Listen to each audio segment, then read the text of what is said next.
SIR രാജ്യവ്യാപകമായി നടപ്പാക്കാനാണ് തീരുമാനം. തെരഞ്ഞെടുപ്പ് കമ്മീഷന്റെ അതുമായി ബന്ധപ്പെട്ടുള്ള നടപടികൾ ജനുവരി 2026 ജനുവരി അടിസ്ഥാനമാക്കി നടപ്പാക്കാനാണ് ഇതായിരിക്കുന്നത്. അത് സുപ്രീം കോടതിയിൽ ഉൾപ്പെടെ ഇക്കാര്യം സത്യവാങ്മൂലം സമർപ്പിച്ചിട്ടുണ്ട്.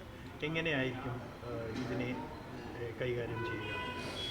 അല്ല, ഇലക്ഷൻ കമ്മീഷൻ ഓഫ് ഇന്ത്യയുടെ നടപടിക്രമങ്ങളെല്ലാം വളരെ സംശയാസ്പദമാണ്.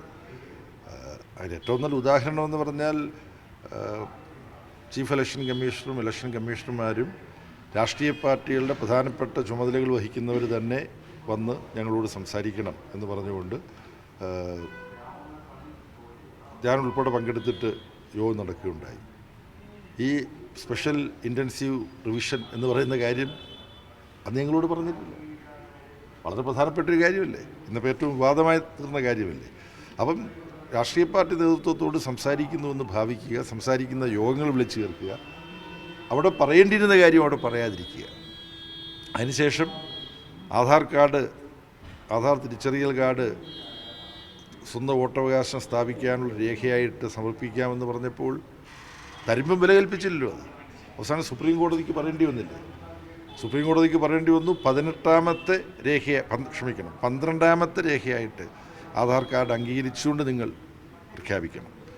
അപ്പോൾ ഇതുമായി ബന്ധപ്പെട്ട് ഈ ഇലക്ഷൻ കമ്മീഷൻ BJPക്ക് വേണ്ടി റഫറി ഒരു ടീമിന് വേണ്ടി കളിക്കുന്നത് പോലെ ഇലക്ഷൻ കമ്മീഷൻ സ്വതന്ത്രവും നിഷ്പക്ഷമായി നിൽക്കേണ്ട സ്ഥാനത്ത് BJPയെ സഹായിക്കുന്ന നിലപാടുമായിട്ട് മുന്നോട്ട് പോവുകയാണ്.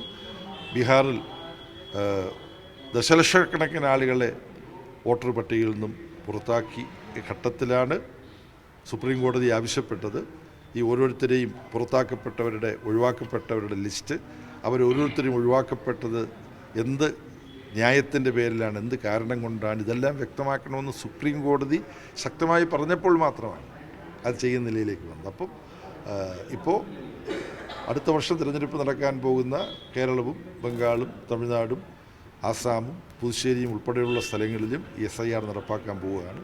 ആസാമിൽ നിന്ന പ്രതിനിധി ഇന്ന് സംസാരിച്ചു കേന്ദ്ര കമ്മിറ്റി യോഗത്തിൽ.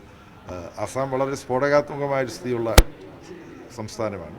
കഴിഞ്ഞ ദിവസം 8-9 തീയതികൾ ഞാൻ ആസാമിലുണ്ടായിരുന്നു. അപ്പോൾ അവിടുത്തെ യോഗത്തിൽ പങ്കെടുക്കുമ്പോൾ അവർ പറഞ്ഞു കോൺഗ്രസിൽ നിന്ന് മാറി BJPയുടെ മുഖ്യമന്ത്രിയായ ആളാണ്. കോൺഗ്രസ്സിലായിരിക്കുമ്പോൾ അഴിമതിക്ക് CBIയും മറ്റ് അന്വേഷണ ഉദ്യോഗസ്ഥന്മാരും പിടികൂടി ജയിലിലടയ്ക്കും എന്ന് വന്നപ്പോഴാണ് ഈ ഹേമന്ത ബിശ്വ ശർമ്മ BJPയിലേക്ക് ചേർന്നത് നിങ്ങൾക്കറിയാം. ഇപ്പം രാജാവിനേക്കാളും വലിയ രാജഭക്തി കാണിച്ചുകൊണ്ട് RSSലൂടെ വളർന്നു വന്ന BJP നേതാക്കന്മാരെക്കാളും വലിയ വാശിയിൽ BJPയുടെ നയം നടപ്പാക്കുകയാണ്. ഞാൻ ഗുവാഹത്തിയിലുണ്ടായിരുന്നപ്പോഴാണ് തലേ ദിവസം ക്യാബിനറ്റിൻ്റെ തീരുമാനം പത്രങ്ങളിൽ വരുന്നത്. ഡിസ്ട്രിക്ട് കമ്മീഷണർമാർക്ക്, കേരളത്തിൽ കളക്ടർമാരെന്ന് പറയുന്നവരെ അവിടെ അറിയപ്പെടുന്നത് കമ്മീഷണർമാരെന്നാണ്, അവർക്ക് ഒരാൾ വിദേശിയാണെന്ന് തോന്നിയാൽ അയാൾ വിദേശിയാണ്, അവരെ ഡിറ്റൻഷൻ ക്യാമ്പിലേക്ക് കൊണ്ടുപോകും, വേണമെങ്കിൽ ബംഗ്ലാദേശിലേക്ക് കൊണ്ടുപോയി തള്ളും. അതുപോലെ തന്നെ എവിക്റ്റ് ചെയ്യപ്പെട്ട ആളുകൾ, അത് ബുൾഡോസർ കൊണ്ട് യോഗി പിന്നെ ഈ ഉത്തർപ്രദേശ് ചെയ്യുന്ന പോലുള്ള ബുൾഡോസർ പ്രയോഗം ആസാമിലും നടപ്പാക്കുകയാണ്. അങ്ങനെ ചെയ്യപ്പെട്ടവരൊന്നും വോട്ടർമാരല്ല. പിന്നെ മിയാകളെന്നാണ് പറയുക, ബംഗാളി സംസാരിക്കുന്ന മുസ്ലിങ്ങൾ. ബംഗാളി സംസാരിക്കുന്ന മുസ്ലിമാണോ അയാൾ ബംഗ്ലാദേശിയാണെന്ന് മുദ്രയിക്കപ്പെടുകയാണ്.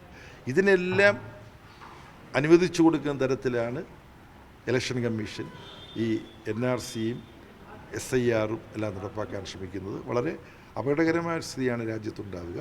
മറ്റ് ഇന്ത്യ ബ്ലോക്കിലെ പാർട്ടികളും പ്രതിപക്ഷ പാർട്ടികളും ഒക്കെ ആയിട്ട് ആലോചിച്ചിട്ട് ഇതിനെങ്ങനെ നേരിടണം എന്ന് തീരുമാനിക്കുകയാണ് ചെയ്യുന്നത്.